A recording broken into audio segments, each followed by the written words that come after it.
I never imagined a backyard cookout would be the night I finally chose my wife over my own mother. Looking back, the shove wasn't what ended 26 years of pretending our family was fine. It was my grandson's question afterward, but I'm getting ahead of myself. Memorial Day weekend in Asheville, North Carolina came in hot that year, the kind of heat that made the cicadas scream from sunrise and turned the drive up my mother's gravel road into a cloud of dust behind the truck. Her house sat up on the ridge the way it always had, white shutters, flag out front, looking like something off a postcard for small-town America. If a stranger drove past, they'd have thought we were the kind of family that never raised its voice. I'd believed that myself, once. My wife Carol sat next to me with a covered dish balanced on her knees. A peach cobbler she'd started at 5 that morning because she remembered it was my father's favorite when he was alive, and she still made it every Memorial Day like he might walk through the door and ask for a slice. "You think your mother will even try a piece?" she asked. "She'd be a fool not to," I said. Carol laughed, but I heard the old tiredness underneath it. She'd been making that cobbler for 20 years, and my mother had never once finished a slice in front of her. Our grandson, Mason, 10 years old and staying with us for the summer while our daughter worked a new job 2 states over, sat in the back seat holding a birdhouse he'd built himself out of scrap cedar.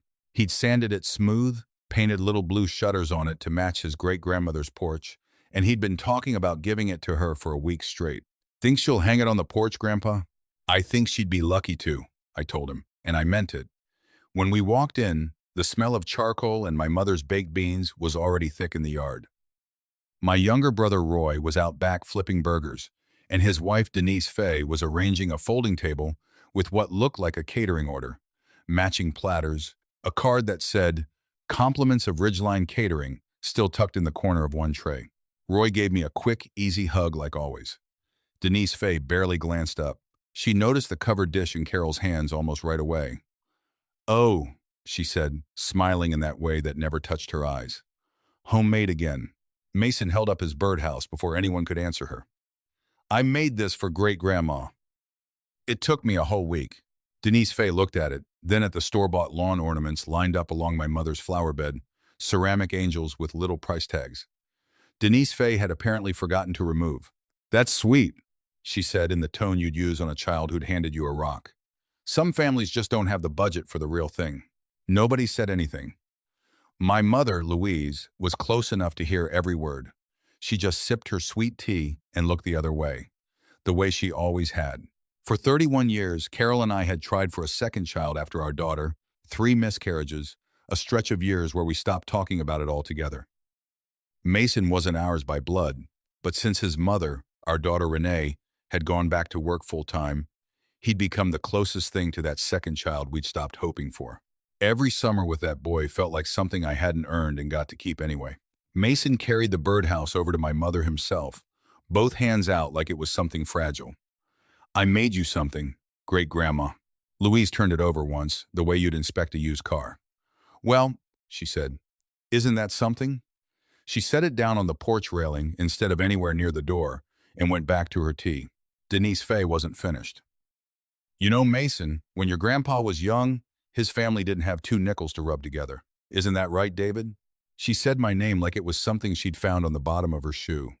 "Didn't you all live out past the Fentress place? In that trailer?" The yard went quiet. Roy stopped flipping burgers. Carol's hand found mine. "That's enough." "Denise," Roy said quietly. "I'm just saying," Denise Fay said, "some people never really leave where they came from, no matter how much money they make later." She looked right at Carol when she said it. Carol didn't say a word. She never did. 26 years of dinners like this one, and I'd watch my wife absorb comment after comment the way you'd watch someone stand still in the rain, waiting for it to pass instead of getting out of it. I told myself I was keeping the peace. I told myself it was easier. Mason, God love him, didn't understand any of it. He just looked confused, glancing between his great-grandmother's cold expression and Denise Fay's smug one, holding the memory of a birdhouse nobody wanted. That's when my mother stood up. I still don't know what set her off exactly. Maybe it was watching Mason's face fall. Maybe it was 31 years of something finally boiling over. She crossed the yard, grabbed Carol by the arm, hard enough to leave a mark we'd find later, and shoved her backward into the folding table. Plates went everywhere. Carol's cobbler hit the grass upside down. "You have never belonged in this family," my mother said, loud enough for the whole yard to hear. "You dragged my son down to your level for 30 years, and I am done pretending otherwise. Get your things and get off my property." Nobody moved. Roy stood frozen with the spatula still in his hand. Denise Fay had the decency, finally, to look uncomfortable. Mason's face went white. I didn't yell. I didn't argue. Something in me just went very still and very clear, the way water goes still right before it freezes. I walked over, helped Carol to her feet, checked that she wasn't hurt beyond a bruise in her pride, and I looked at my mother for a long moment. "We're leaving," I said. "Not because you told us to, because I finally understand we should have left a long time ago." I picked Mason's birdhouse up off the porch railing myself, carried it out to the truck, and set it carefully on the back seat like it was something worth protecting, because it was. Carol didn't cry until we were 3 miles down the road, and even then she cried quietly, the way she'd learned to do everything in that family, quietly, so as not to be a burden. Mason didn't say anything until we hit the highway. Then, from the back seat, in the smallest voice, "Grandpa, does great-grandma hate us because we're not rich?" I gripped the wheel and didn't answer right away, because I didn't trust my voice yet. "No, buddy," I finally said. "She's just scared of something, and she's been taking it out on the wrong people for a long time. Is Grandma Carol going to be okay?" I looked in the rearview mirror at my wife, staring out the window with her jaw set, 31 years of silence finally cracking open on her face. "I don't know yet," I said honestly. "But I know one thing. Nobody puts their hands on her again. Not ever." That was the easy part, saying it. The hard part came in the weeks after. My phone rang constantly at first. My mother's voice on the machine, never quite an apology, always some version of "you're overreacting" or "families go through things." I stopped answering. Roy called too, caught somewhere in the middle the way he always was. Not quite defending her, not quite defending me. "She didn't mean to shove her that hard," he said once. "She meant every word she said before that," I told him. "The shoving was just the part you can see." What Roy didn't know, what almost nobody outside our house knew, was what I'd been carrying for 12 years since our father died. Dad had left the family land, 40 acres and the house on the ridge, in a trust, and named me sole trustee. Not Roy, me. At the time, I told myself it was because I was older. It took me years to understand it was because Dad knew exactly who would actually take care of things and who wouldn't.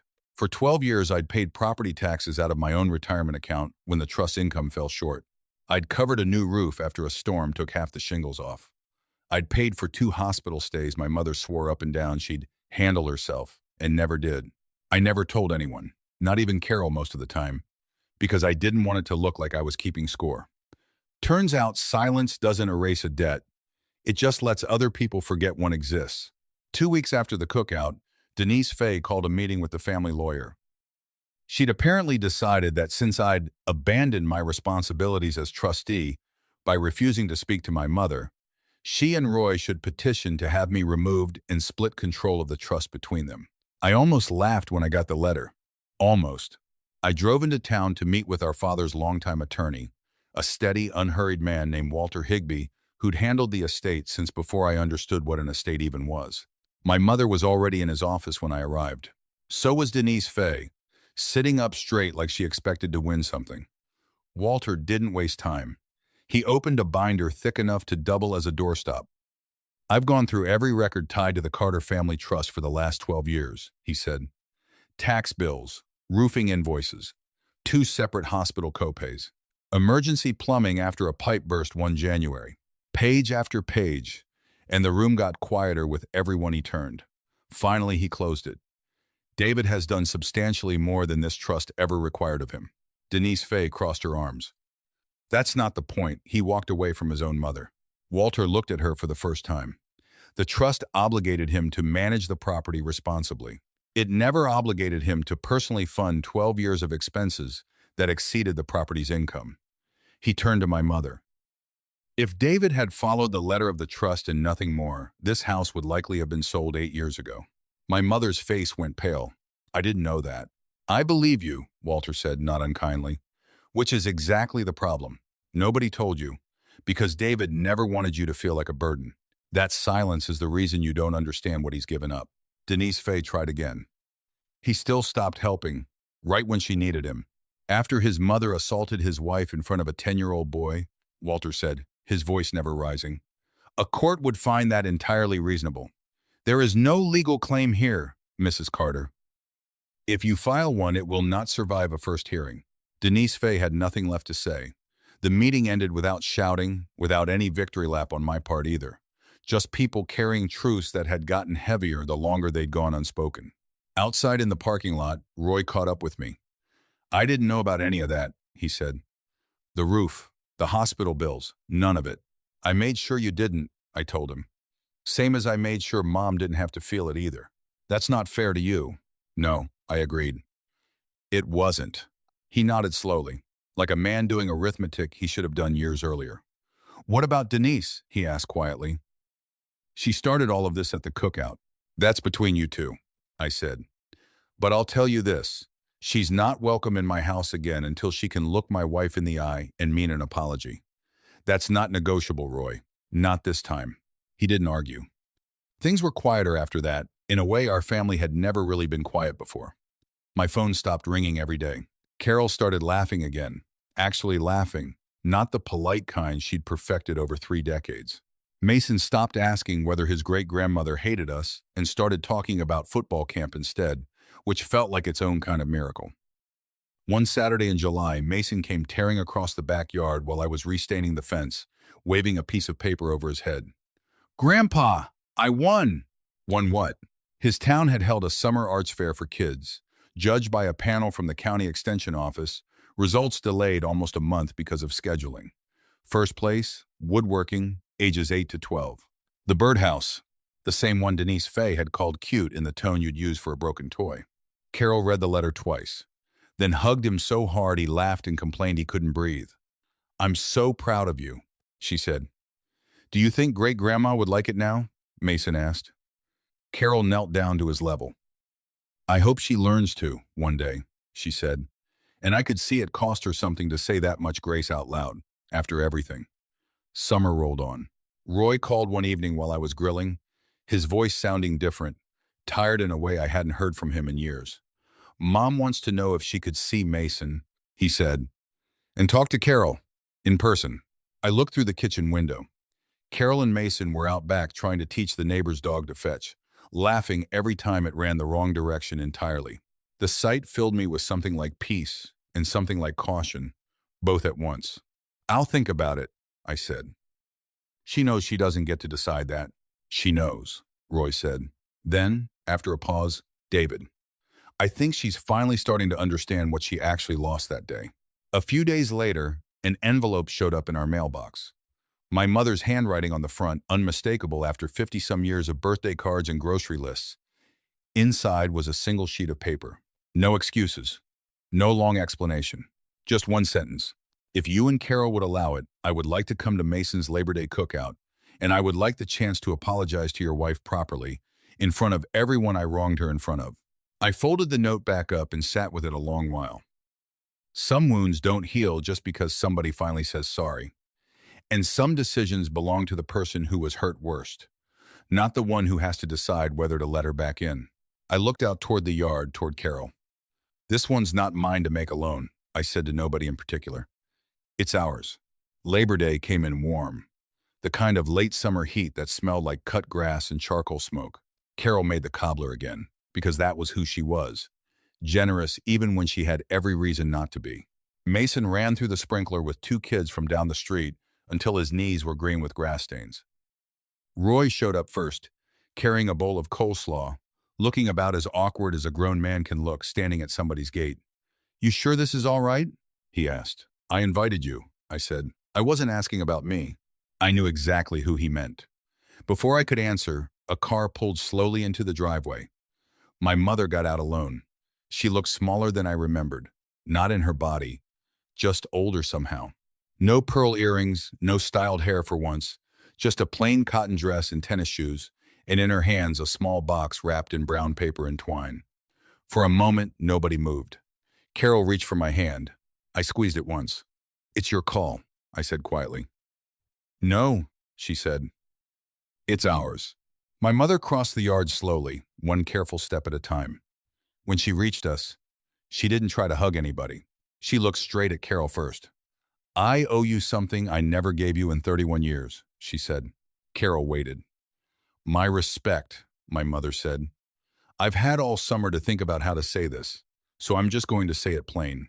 I grew up with nothing. My daddy drank away every dollar that came through that house, and we lived in a trailer behind my uncle's property until I was 16 years old. I swore I'd never let anybody look at me the way people looked at us back then. Her voice cracked. Somewhere along the way, I stopped being afraid of being poor, and I got afraid of anybody who reminded me I once was. That's not an excuse. It's just the truth of it. She turned to Carol fully now. Every time Denise Fay opened her mouth about where you came from, I let her, because some small, ugly part of me agreed with her. That's on me, not her. And when I put my hands on you in my own backyard, in front of that boy, I crossed a line I don't think I get to fully come back from. I understand if you never forgive me for it. She held out the small box. Carol looked at me. I nodded. She untied the twine carefully. Inside sat the birdhouse, repainted. The little blue shutters touched up, a fine crack still visible along one corner if you look closely. You kept it, Carol said softly. I picked up every piece off my porch after y'all left that day, my mother said. I dropped it myself, storming back inside. I couldn't undo that. But I thought if I could put it back together, maybe I could learn how to put some other things back together too. Nobody rushed to fill the quiet that followed. Some moments deserved to just sit there. Mason looked up at me. Grandpa, are you still mad at her? I knelt down next to him. How I feel isn't really the important thing right now, bud. It isn't? You and Grandma Carol were the ones who got hurt, not me. He looked over at his great-grandmother, then at Carol, then back at me. So what happens now? That's not up to me, I told him. That's up to Grandma Carol mostly, and a little bit up to you. He didn't answer right away. He walked slowly across the yard instead, the birdhouse held carefully in both hands. My mother stayed exactly where she stood. She didn't reach for him first, didn't ask for anything. Mason stopped in front of her. It's got a crack in it now, he said, running his thumb along the seam. I know, my mother said. He almost smiled. Kind of like our family, I guess. Then he wrapped both arms around her waist, and my mother cried into that boy's shoulder like something in her had finally let go after 31 years of holding on too tight to the wrong thing. Carol leaned into me. I wasn't expecting that, she whispered. Neither was I said. We all sat down to eat a little while later. Nobody performed for anybody. Nobody laughed too loud to prove a point. It was quiet, careful, and somehow more honest than every polished holiday we'd choked through for 31 years combined. After dinner, Roy helped me haul folding chairs back into the garage. I owe you an apology too, he said. I should have carried more weight a long time ago. The trust, Mom. All of it. You can start now, I told him. I will, he said, and for the first time, I actually believed him. As the sun dropped low, my mother came over one last time before leaving. I don't expect anything to go back to how it was, she said. It won't, I said honestly. I know, she said. I'd still like to visit when Carol's ready. But there'll be rules this time. There will, I agreed. No comments about where she came from. Not from me, not from Denise Fay, not from anybody at my table. None, I said. And if Mason or Carol ever feel unwelcome again, we leave, I finished. And we don't come back next time. She nodded slowly, like she'd expected that answer, and needed to hear it out loud anyway. I'd do the same, she said. When her car pulled out of the driveway that evening, I didn't feel like I'd won anything, because this had never really been about winning. It was about finally choosing the people who'd been choosing me quietly, every single day, for 31 years, without ever once asking me to prove it. That night, after Mason had gone to bed with the birdhouse sitting on his nightstand, crack and all, Carol and I sat out on the back porch listening to the crickets start up. You know, she said, resting her head against my shoulder, your father would have been proud of you today. He usually was right about most things, I said. He used to tell you to look after this family. The real one. I looked toward the house, toward Mason's dark window. Took me long enough, I said, but I finally did. Boundaries have a strange way of working, if you build them right. Most people think they push everyone else out. Sometimes, if you're patient and honest and willing to hold the line even when it costs you something, they're the only thing sturdy enough to build a real bridge back on. If there's one thing this whole summer taught me, it's that loving your family should never require asking the person you love most to shrink themselves down to keep the peace. If any part of this reminded you of your own family, of your own wife, your own mother, your own kitchen table full of things nobody says out loud, I'm grateful you spent this time with me. And if you've ever had to choose between keeping everyone comfortable and protecting the person standing right beside you, I hope tonight you know you're not alone in that choice. Sometimes the people who hurt us are just carrying old fears they never healed from. And the bravest thing you can do isn't to shout back, but to hold your ground quietly until they finally see themselves clearly. A cracked ornament, a mended birdhouse, an apology spoken plainly in a backyard. These small, honest moments do more to heal a family than any perfect holiday ever could. A small note for you. This story was written and fictionalized by AI for entertainment purposes, though we hope its gentle life lesson still found its way into your heart.